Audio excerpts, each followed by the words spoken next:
So I'm back again with another chapter of Plague Wizards. Without further ado, and I'm hoping that this is rolling because it just says I'm live. It doesn't say excellent, so we'll see. Okay, chapter 12. Nalagang Bay was still some distance away, so Royan arranged Allison's demonstration for one evening when they'd finished traveling for the day. He didn't command attendance. The mere fact he was supporting it meant that it was politic for everyone to come. She'd lectured to students and to others in her own field, but there was no denying this was a tough audience, not to mention that the lecture was being given by firelight at night. There were a few in the crowd who looked at her, who looked as if her every word was vital knowledge, but she was sufficiently familiar with the situation to be fairly sure that those ones were more interested in impressing Royan. She put herself into lecture mode and started out. Solitang, the first slide. The footprint shape of the paramecium showed up on the tent wall. This, back where I come from, is known as a paramecium.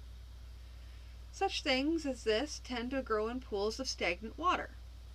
They're too small to be seen with the unaided eye, but using the magnification spell, I am able to increase the view of them to make them visible. These hairy-looking things along the edges are known as cilia, and they use them for swimming. In the best high school biology fashion, she noted the various parts of the paramecium along with their function. The people who wanted to impress Royan were very, very impressed, but among the others, the most positive expressions were no better than mild doubt. There were some who looked interested, but skeptical. She carried on, with various slides of bacteria. She knew it didn't help her cause any to be unable to connect these with any specific diseases. On the other hand, she had managed to get samples from the mucus of a few sick people, and was able to point out the bacteria she was certain was causing a local flu. In those cases, she preached her sermon while knowing that what she had was little more than a guess, and that without taking blood samples from a lot of people to give a broader statistical distribution. She could easily be wrong. Some of the theoretically senior wizards who had joined the Pangua House back in Gagapang were determinedly antagonistic expressions that said as loud words, "We came out here tonight to listen to this?" Having lectured to tough crowds before, Allison knew very well that the worst thing she could do was show any hint of discomfort. It was clear that these people, even more than Solitang, were wedded to the noxious vapors theory of disease. It occurred to Allison that the Salgashanite wizards, if they'd worked longer on their plagues, might have been forced to discover germs themselves. That didn't help her here, though. Advocating the boiling of drinking water was obviously silly, though she thought perhaps some of them considered it possible that boiling would drive off the noxious vapors. When she finally wound up with a call for questions, nobody spoke for a while. Finally, one of them spoke up. "I must say, Allison, madam, this is one of the most interesting demonstrations I've seen put on by one who has no magical ability." "Hold on, girl, letting yourself get too..." It took her a moment to understand that he was suggesting, in a roundabout fashion, that it was all illusions. "Hold on, girl, letting yourself get mad will do no good at all. Dig up more proof next time." There were no questions at all, which meant that they dismissed her whole system out of hand, her whole demonstration out of hand. The trek continued next day, and Allison spent much of the time thinking about what she could have done better, or perhaps even just differently. The Grandmaster pulled his ricasa up beside the wagon. "Well, Allison, since you gave your demonstration, I've been going around and talking it up. A lot of them still don't believe you. It's too new and..." Royan's voice trailed off. "And some they don't know from somewhere Someone they don't know from somewhere they don't know is telling them all this. Even the demonstration might be a skillful illusion, though how I or even Solitan could manage an illusion they couldn't detect, I don't know. Even when I invited Borilil to do the magnification spell on a drop of water, taken from a random container, they didn't believe it. She paused, frowning. Actually, I expected there were some people who just refused to believe. I don't think I expected so many, though. He grinned slightly. Well, there are some people who have taken right to it, almost to the point of enthusiasm. I'd be happier if all of those were really behind it because they believed, and not just because the Grand Master expressed his opinion. Allison grimaced. Yes, those. Well, I'd like to do some actual experiments. Have someone drink purified water, someone drink unpurified water from the same source, and see who gets sick. But you can't play around with people's health like that. I wish I knew more about bacteria. I suppose even if I did, I'd find that many bacteria here look different from those back home. I think you're pushing yourself too hard and too much. You're going to wear yourself out. Spend some time just thinking. Nobody thought about this before, and it won't matter if you take time figuring out what to do with it. Except, she stopped. Don't bother complaining about uselessness. He's heard it all before. Yes, Instead, she changed the subject. We get to Nalagang Bay tomorrow? Yes. Then we have to think about what we're going to do about the armies coming after us. We're none of us trained as soldiers, then we have to hold them off. Consider how that last fight went. I'm going to have to think of better ways to use our magical resources. Nalagang Bay itself was a beautiful, curving expanse of blue water. The town, though, was a disappointment when compared to Gagapang, or any of the cities they passed along the way. It seemed to Allison that it was 5 times as big as Strix Bold, perhaps bigger, though it was nothing like Gagapang. The wall around it was barely shoulder high, not much of a barrier to a determined attack. Having brought Strix Bold to mind, she wondered what was happening there. Had the plague reached it yet? While the manner of her leaving the village had been discouraging, still, she had nothing against Morlai, for instance. She had a notion to ask Royan to save Strix Bold, but she had a feeling he'd have to turn her down due to the immediate danger. He'd feel bad about it. No, she couldn't do that to him right now. Not with armies descending on them. A small group of armed men were advancing towards them from the town. This would be part of the local armed forces. Royan had told her, we found it necessary to have an armed force in the colony to keep down rival tribal raids. We don't usually keep many magicians at Nalagang Bay, and it isn't good use of resources to use magic to encounter every little raid. We've hired a couple of local tribesmen to do what fighting is necessary.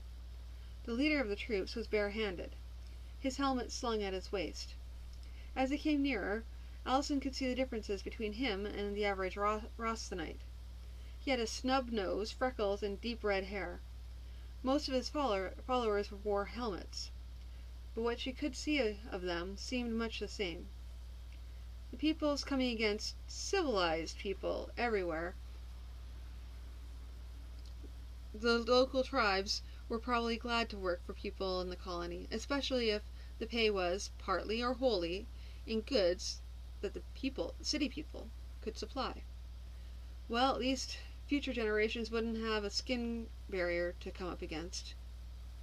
Be real, girl. If people want to be prejudiced, they'll find an excuse.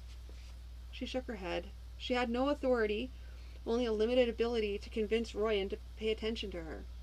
And there were some things he wouldn't try to command. Telling people how to treat strangers was almost certainly one of them. Besides, she was basing her dire predictions on what she knew from her own world. Who said they had to go the same here? The man in charge of the escort had a heavy accent, but his Rossanite was comprehensible. Welcome, Grand Master. I called Bertrand Swift Hunter, heading those who fight for the town. They command me to bring you safe into town. Thank you, Bertrand. I understand troops are advancing on the colony. Oh, yes, they do be. We're I have a problem with broken English. I mean, back long ago, it was a thing. I mean, even not so long ago. Even like, within the past decade or so, people were using broken English to represent other languages. And I would prefer to use English, full English, and then just visually represent that it's a different language being spoken. So bear with me while I attempt to translate from hideous broken English into English, and you will know that it's being spoken by Furcan. Bertrand. Let me take that again. Thank you, Bertrand. I understand troops are advancing on the colony. Oh, yes, they are. We're knocking them back on their rumps, though. How many troops does the colony have? 2,500. But we have magic on our side, do we not? We have indeed, but magic can only do so much. Bertrand was not to be dismayed. Ah, then. The rest my fighters will take care of. Royan decided not to try to make the man see how dire the situation was. It might demoralize him, but Royan doubted anything could demoralize this flame-haired force of nature. He nodded then. Fine. You have a plan for the defense of the colony? Ah, yes, for certain I have a plan. Maybe best, though, if we get back to town. Where is it you call it? The land picture? The map? Yes, the map. That fine thing. The picture showing every hill, valley, creek, and wood. Only thing better showing right now would be where the beasts are for hunting. They had set small blocks of wood on their map to indicate the advancing troops. I don't suppose we could be lucky enough to have these fellows come down with a plague before they get here, Ormant muttered. Perhaps they will, Royan said. We can't count on it. Bertrand, is there any place where you and your men might slow them down? Ah, the freckled forehead wrinkled in thought. Here is wood, and here. My men might what is the word? Pester? Harass. Harass? Yes. We can harass them quite well. Fine, I can leave you to work out just how and when. You want us to start now? As soon as the meeting's done. Good. Fine. Now, wizards, has anyone done any thinking on what spells we can use to defend the colony? It turned out that only a few had, and most of those had come up with notions that needed more power than they could afford. Growing impenetrable wood around the soldiers, for instance, would not have been an easy task, even at the height of their powers, back in Gekapang. Cursed Tangrel! Besides, to make that work properly, they'd have to wait until 3 bands of soldiers had converged before the town, which left too much to chance and to the assumption that they would converge. Thick hedges of thorns to block some of their approaches was a little more possible, and it was only a little more possible to make poison thorns. Sufficiently poisoned to kill was not necessary, just enough to put a man out of the combat for a day or two. I've been thinking about the poison smoke we used at the last fight, Royan said. Holding a large bank of it together is too wasteful of resources. I suggest we send out small puffs of smoke at a time, enough to take down 1 or 2 at a time, make the rest think again about coming at us. He put on a firm expression, and looked around at the gathered wizards. You might notice I've brought Melungtal in. I know that some of you don't like him much, if at all, but on the other hand, he's one of the most capable wizards here, and the soldiers will put a spear through him as fast as through any other, so he's working with us. Anyone here who absolutely cannot work with him, see me and I'll put you in a different section. Before you come see me, though, ask yourself if your personal feelings are that important, and ask yourself if you want to be called to my attention." He swept his gaze around them, and said, "Think about that for a moment, then come see me if you wish." The troops came on. Virgin and his warriors raided them, causing little real damage, but slowing them down and lowering their morale for all that.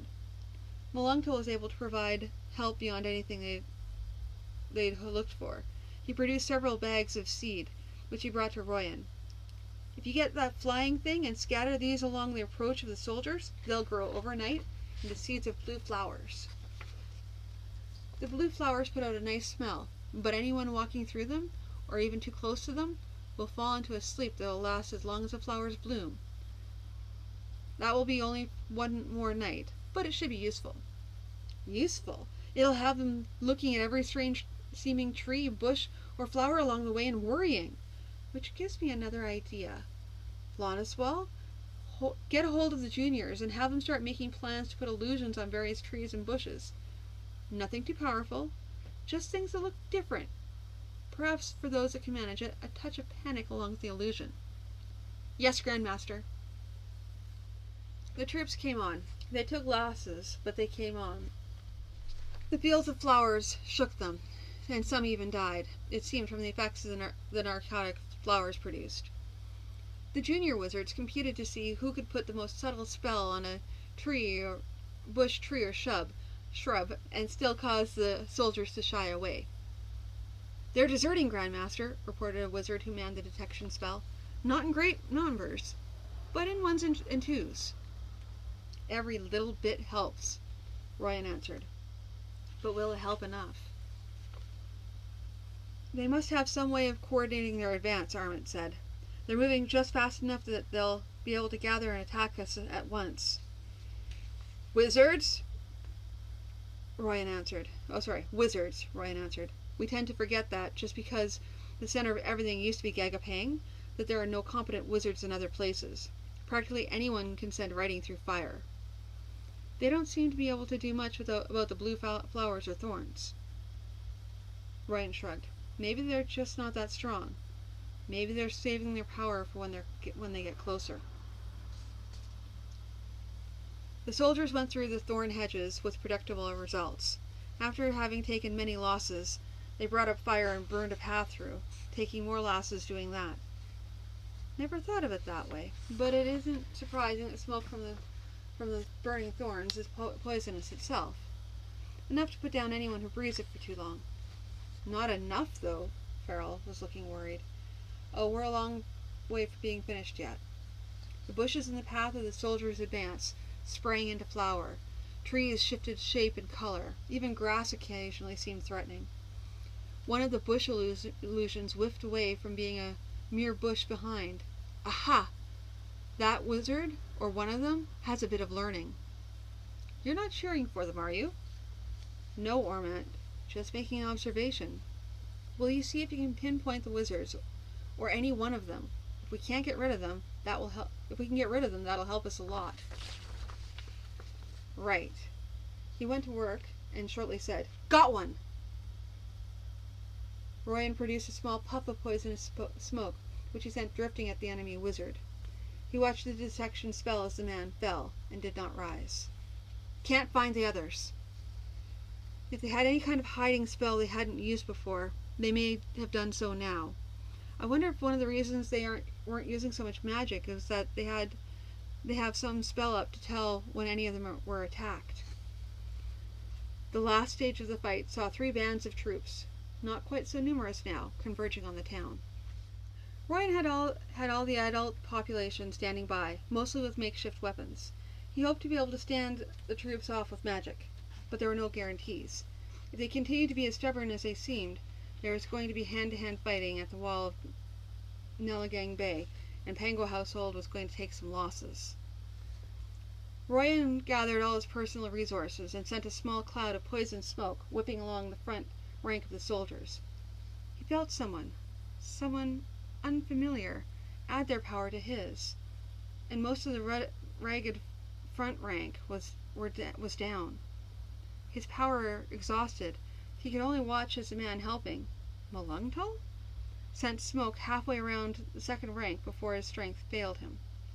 The remaining troops came up against the wall, and determined but untried defenders of Nalagang Bay, and people were beginning to fall. There was nothing Royan could do but watch. As the balloon swept by, dropping its noisemakers into and behind the soldiers, in his foggy mind, Royan understood that they were not using light flashes for fear of blinding the defenders. Even the noise was likely to distract some, perhaps fatally. Nor was all that coming from the balloon. Someone, more than one it seemed, were shooting arrows into the soldiers from the balloon's basket. He observed with the detached approval that among the first to be hit was the commander, and then they seemed to concentrate their arrows on the under-officers. He also noticed the bowmanship was not excellent, but one shouldn't criticize Sanat's gifts. Even with that, it would have likely ended with the destruction of Nalagang Bay, but for a sudden attack into the rear of the no longer carefully ranked soldiers. The attack was no neat soldierly formation, but a mob of armed people, Virchin and some of his men charging out of the bush. The king's soldiers had fought their way through so much, come on despite the sight of the comrades dying or fleeing, but this was more than they could take. As soon as they realized they were under attack from the rear, not by any illusion, but by people wielding metal weapons, they began to scatter. Royan's legs were beginning to buckle. Some hazy part of his mind said this was not the time for the Grand Master to fall on his face. He looked around. "You! Solitang, come here!" Solitang, great concern on his face as to what he might have done wrong, came rushing over. "Yes, Grand Master?" "I need to stay upright a bit longer. Lend me a shoulder." Yes, Grand Master." So, leaning on the shoulder of a junior wizard, the Grand Master of Pango household watched the destruction of his enemies. For those of you watching, basically, some of these, well, the story was written, let's see, it was 2005, so he was about 55. He was 55 years old when he wrote this, and he was born in 1945. He was he had a very strong-willed wife, so, who also, she still is very liberated and very much forward-thinking. But we also have to consider that's the times. So, I'm taking this story, which even back in 2005, 2006, really isn't, at the time that we still didn't quite peak as much as we have now. And so I kind of wanted to put in a little more inclusiveness, because I'm more about inclusiveness, and I know that he would have been brought along with this if he would have lived this long to understand.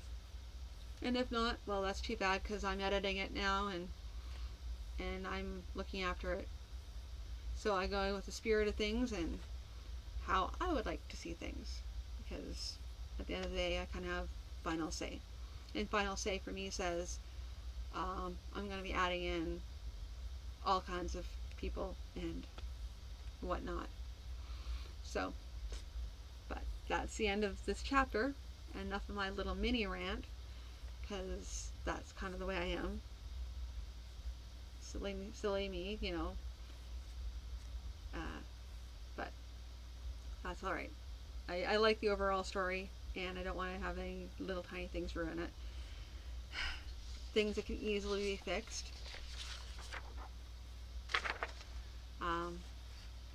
So without further ado, I'm going to say goodnight to you now, and I will talk to you again tomorrow night when I come out with chapter 13. Have a good night, everybody.